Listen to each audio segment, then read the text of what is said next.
Vancouver is one of the most expensive cities to live in Canada, especially for international students.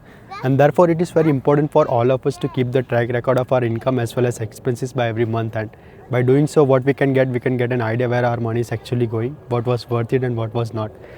Basically, in this video, I'll break down some major costs like housing, transportation and groceries.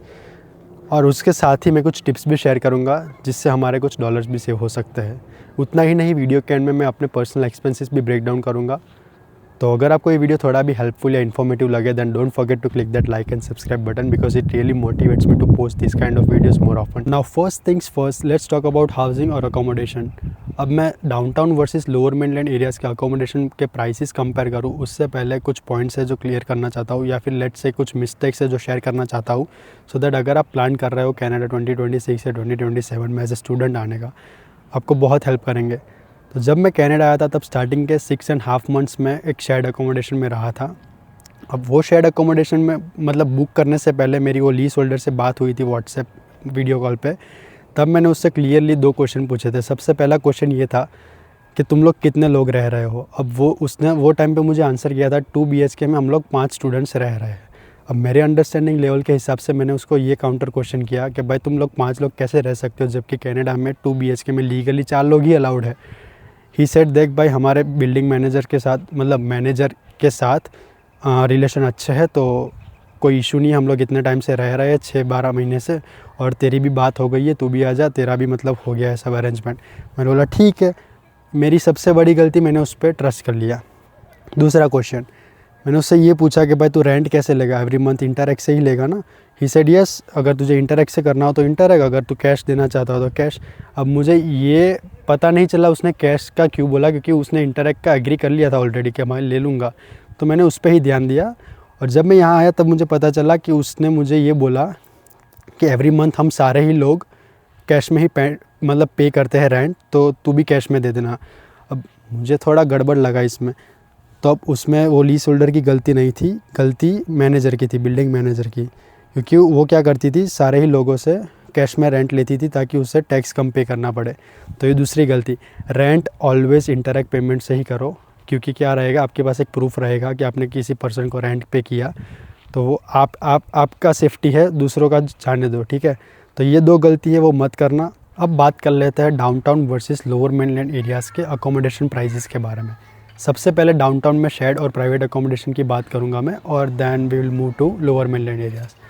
तो downtown में shared accommodation अभी के market condition के हिसाब से अगर कोई student लेने जाता है तो उसको प्राइस रेंज $700 से लेकर $950 और कुछ केसेस में मैंने $1000 और बियॉन्ड भी देखा है। तो डाउनटाउन है तो इतना ज़्यादा एक्सपेक्ट कर ही सकते हैं। बट अगर प्राइवेट रूम्स की बात करूँ तो रेंज ही स्टार्टिंग रेंज ही $1000 से है प्राइवेट रूम्स का डाउनटाउन में। अगर आप लकी हुए तो 1000 में मिलेगा, वरना it can go all the way up to 1400, 15, even $1600 तक भी जा सकता है क्योंकि डाउनटाउन है, प्रीमियम लोकेशन है, तो इतना प्राइस तो एक्सपेक्ट कर ही सकते हो। बट जैसे मैंने बताया लोअर मेनलैंड एरियाज़, तो लोअर मेनलैंड एरियाज़ सबसे पहले तो ये क्लियर करना चाहता हूँ कि ये वो एरियाज़ होते हैं जो डाउनटाउन से 15 या 20 किलोमीटर के लोकेशन पे होते हैं। अब ये एरियाज़ में सरी, बर्नाबी, न्यू वेस्टमिंस्टर ऐसे कुछ प्लेसेस है जो आ जाते हैं। तो शेयर्ड अकोमोडेशन की ये एरियाज़ में मैं बात करूँ तो अभी के मार्केट कंडीशन के हिसाब से $550 से लेकर $750-800 तक आप एक्सपेक्ट कर सकते हो शेयर्ड अकोमोडेशन में। बट प्राइवेट रूम 700 से लेके $1150 तक आप एक्सपेक्ट कर सकते हो। ये एरियाज़ में प्राइवेट रूम आपको ईजिली मिल जाएगा। बट अब क्वेश्चन ये है कि ये दोनों एरियाज़ में इतना प्राइस डिफरेंस क्यों आ जाता है, शेयर्ड वर्सेस प्राइवेट रूम, कोई भी मतलब लेना हो आपको रूम, राइट। तो रीज़न एक ही है, मतलब 1.5 साल से मैं रह रहा हूँ और मुझे एक ही रीज़न लगा है, कन्वीनियंस। क्योंकि डाउनटाउन में आपको हर एक चीज़ कन्वीनियंस में मिल जाता है आपका, मतलब बिल्डिंग के सामने बस स्टॉप होगा, 2-3 मिनट के वॉकिंग डिस्टेंस पे ग्रॉसरी स्टोर होगा और 5-7 मिनट के वॉकिंग डिस्टेंस पे स्काई ट्रेन स्टेशन आ जाएगा। वैरस जब लोअर मेनलैंड एरियाज़ में अगर आप रहते हो तो आपको कुछ ना, ये सारी चीज़ इतनी नज़दीक नहीं मिलेगी आपको। 10-15 मिनट के वॉकिंग डिस्टेंस पे बस स्टॉप होगा, 20-25 मिनट के वॉकिंग डिस्टेंस पे स्काई ट्रेन स्टेशन होगा, 35-40 मिनट्स के मतलब डिस्टेंस पे ग्रॉसरी स्टोर होगा। तो ये कुछ बेनिफिट्स या फिर डिसएडवांटेज दोनों ही प्लेसेस के होते हैं। तो बेनिफिट्स इन द वे के डाउनटाउन में आपको हर चीज़ कन्वीनियंस में मिल जाती है और डिसएडवांटेज ये है कि प्राइस ज़्यादा है। वेरस लोअर मिडलैंड एरियाज़ में बेनिफिट ये है कि आपको प्राइस तो कम मिल जाता है, बस इसका सबसे बड़ा डिसएडवांटेज ये है कि आपको कम्यूट करने में ज़्यादा टाइम लगेगा, क्योंकि सारा ही कुछ वॉकिंग डिस्टेंस में नहीं मिलेगा लोअर मिडलैंड एरियाज़ में। Now let's talk about groceries and food. ये टोटली डिपेंड करता है आपके पर्सनल प्रेफरेंसेस पे। अब मेरे केस में ये था कि 3-4 महीने पहले जब मैं कनाडा आने वाला था, मैंने कुकिंग सीखना स्टार्ट कर दिया था। अब इसका मतलब ये नहीं मैंने बहुत एडवांस लेवल में कुकिंग सीखा था, बट बेसिक खाना बनाना मैंने सीख लिया था, क्योंकि मुझे पता था टिफ़िन सर्विसेज में यहाँ पे उतना मज़ा नहीं आता और वेस्ट ऑफ मनी ही होता है। क्योंकि मेरे कुछ फ्रेंड्स जो ऑलरेडी रह रहे हैं 3-4 साल से कनाडा में, उनको पूछा था तो उनके एक्सपीरियंस उतने अच्छे नहीं रहे हैं टिफ़िन सर्विसेज में।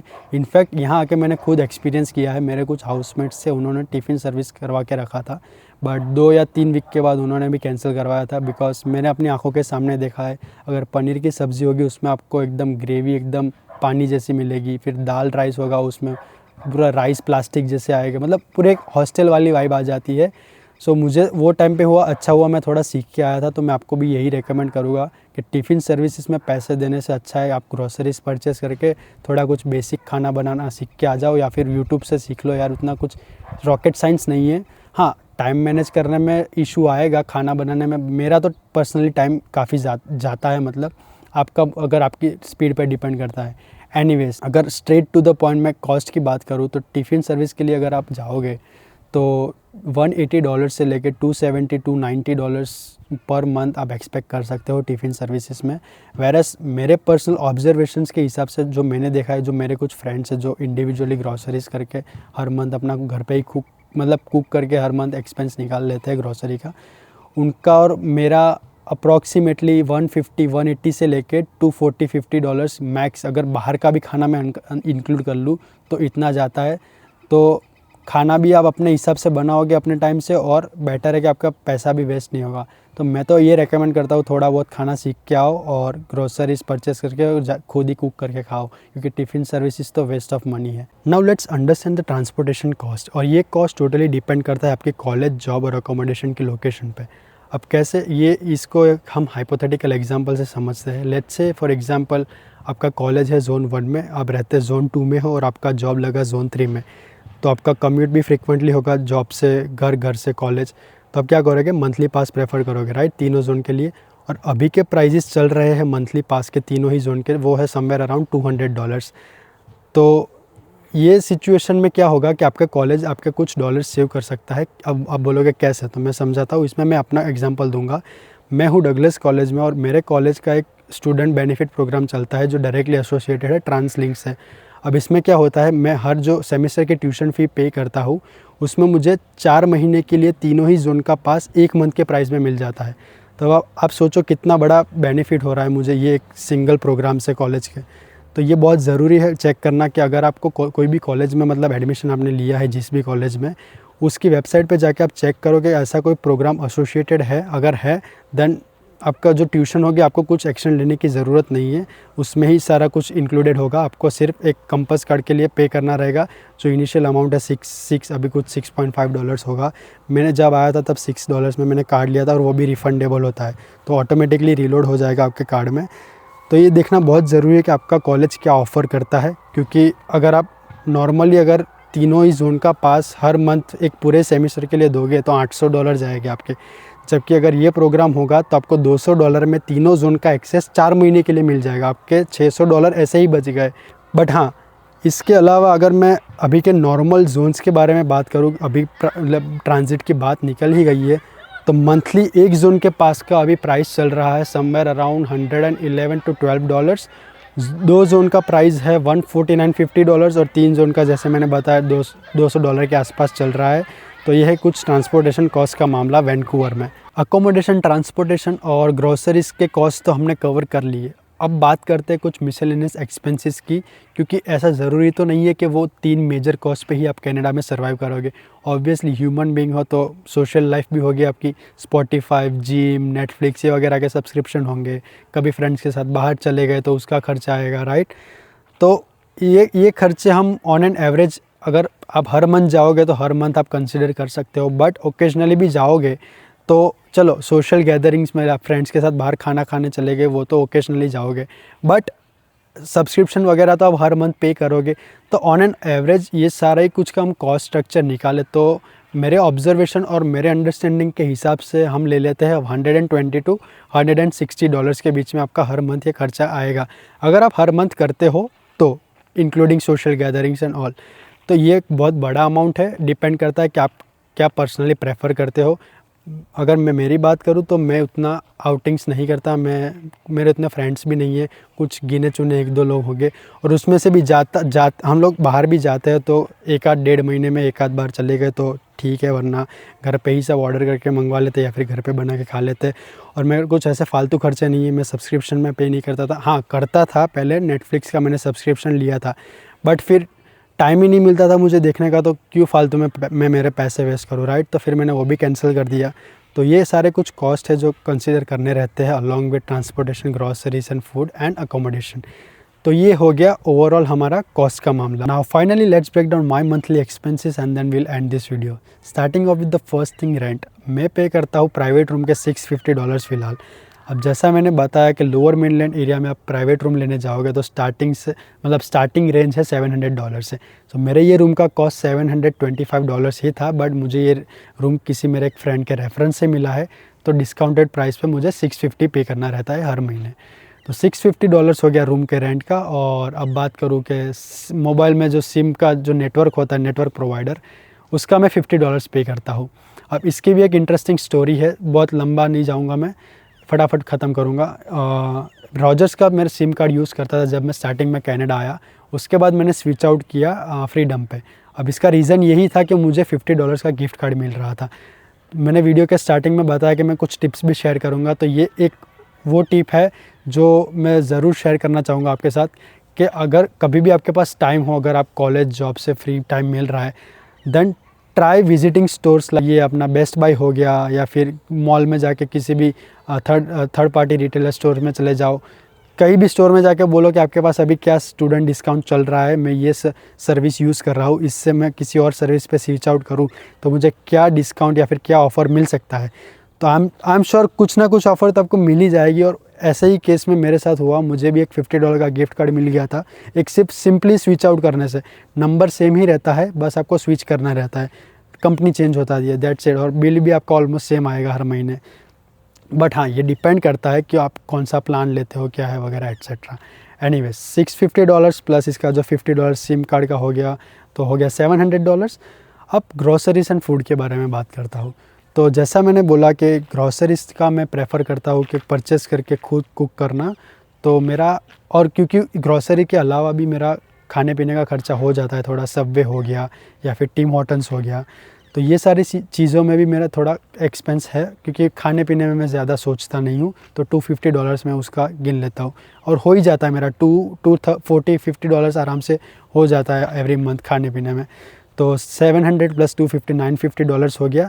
बट अगर मैंने सबवे और टीम हॉर्टन्स की बात की, और जैसा मैंने बोला मैं कुछ टिप्स भी शेयर करूँगा, अगेन ये दोनों एप्लीकेशन अगर आप यूज़ करो तो इसमें क्या होता है ना, आपको हर बार कुछ भी आप परचेस करोगे तो पॉइंट स्कैन करने का ऑप्शन आता है वहाँ पे स्टोर पे। जितनी बार आप पॉइंट स्कैन करोगे आपको कुछ, मतलब जितनी बार आप कुछ परचेस करोगे आपको कुछ अमाउंट ऑफ पॉइंट्स मिलेंगे, और वो पॉइंट्स को आप फ्यूचर में रिडीम करके फ्री में कॉफ़ी या फिर सबवे सैंडविच ले सकते हो। सो ये सबसे इम्पॉर्टेंट चीज़ है अगर आप इंटरनेशनल स्टूडेंट हो मेरी तरह, तो ये आपको बहुत हेल्प करता है पैसे सेव करने में। अगर मैं आपको एज ए प्रूफ कुछ बताना है तो सबवे में मैंने आज तक $38 सेव किए हैं आज तक। मतलब लेट्स से एप्लीकेशन मैंने लास्ट कुछ 4 महीने से इंस्टॉल करके रखी है, और जैसा मैंने बोला मेरा मंथली एक्सपेंस कुछ ज़्यादा हो जाता है सबवे टीम हॉर्टन्स में, तो मैंने $38 सबवे से सेव किए हैं। और टीम हॉर्टन्स की तो मैंने 6-6 7-7 कॉफ़ी एक महीने में फ्री पी है, वो पॉइंट्स कलेक्ट करके। अब आप सोचो कितना बेनिफिट होता है ये एप्लीकेशन से पॉइंट स्कैन करने का। तो ये अब तक का मेरा टोटल एक्सपेंस हो जाता है $950। अब ये मेरे कुछ मेन एक्सपेंसेस है जो मैं एवरी मंथ पे करता हूँ, बट इसके अलावा कुछ 2 और एक्सपेंसेस है जिनको मैं एक्सपेंसेस नहीं कंसिडर करता, मैं एज एन इन्वेस्टमेंट उनको देखता हूँ। अब कैसे, एक हो गया इलेक्ट्रिक बाइसिकल जो मैंने अमेज़ॉन से परचेज़ की हुई है, और दूसरा हो गया 16 Pro Max मैंने लिया था। अब इलेक्ट्रिक बाइसिकल का ये सीन है कि मैंने रिसेंटली मेरी जॉब रिज़ाइन की थी, रेस्टोरेंट में मैं 1 साल से जॉब करता था, वहाँ से मैंने रिज़ाइन करके सोचा यार सेविंग वगैरह तो है, मेरा हो जाएगा सर्वाइवल 2-3 महीने अगर मैं जॉब नहीं भी ढूंढ लेता दूसरी तब तक। बट स्टिल मुझे था कि कुछ ना कुछ अर्न करना is better way than just sitting ideally, right. So मैंने एक साइकिल परचेज़ कर ली थी अमेज़ॉन से और मैं ऊबर और डोरडैश डिलीवरी करता था। अब मानोगे नहीं, मैंने 1 महीने में मेरा रेंट, ग्रॉसरीज, फ़ोन का बिल सारा ही कुछ निकाल लिया था सिर्फ डिलीवरी करके। तो ये मुझे एक बेनिफिट रहा। हाँ, एवरी मंथ मुझे उसका फाइनेंसिंग पे करना रहता है, बट वो टाइम पे मुझे इंटरेस्ट रेट भी कम मिल रहे थे अमेज़ॉन से और मुझे कुछ $850 में मुझे बाइसिकल पड़ी है। उसमें से मैंने 50-60% तो पे आउट भी कर दिया है अब तक। सो उसका भी सॉर्ट आउट है सीन। और 16 प्रो मैक्स की बात हो गई तो उसका भी सेम सीन है। वो भी फाइनेंसिंग पे लिया था, बट वो तो ज़ीरो इंटरेस्ट पे मुझे फाइनेंस मिला था, वो भी एप्पल स्टोर से। सो उसका भी 50-60% पे कर दिया और अभी थोड़ा बहुत बचा है वो मैं नेक्स्ट 2 महीने में पे कर दूंगा, राइट। सो ये 2 मेरे एक्स्ट्रा एक इन्वेस्टमेंट कह सकते हो। तो मेरा ओवरऑल मंथली एक्सपेंस इंक्लूडिंग ये जो मेरे पीछे बाइसिकल, 16 प्रो मैक्स, फाइनेंसिंग वगैरह सब गिन के हो गया 1100 पर मंथ। 70 ईच गिन लो, 140 तो कुछ 1090 आसपास, मतलब 1100 गिन लेते हैं। तो ये था मेरा कुछ मंथली एक्सपेंस ब्रेकडाउन। अगर आपको ये वीडियो थोड़ा भी हेल्पफुल या इन्फॉर्मेटिव लगा हो then don't forget to click that like and subscribe button for more videos like this in future.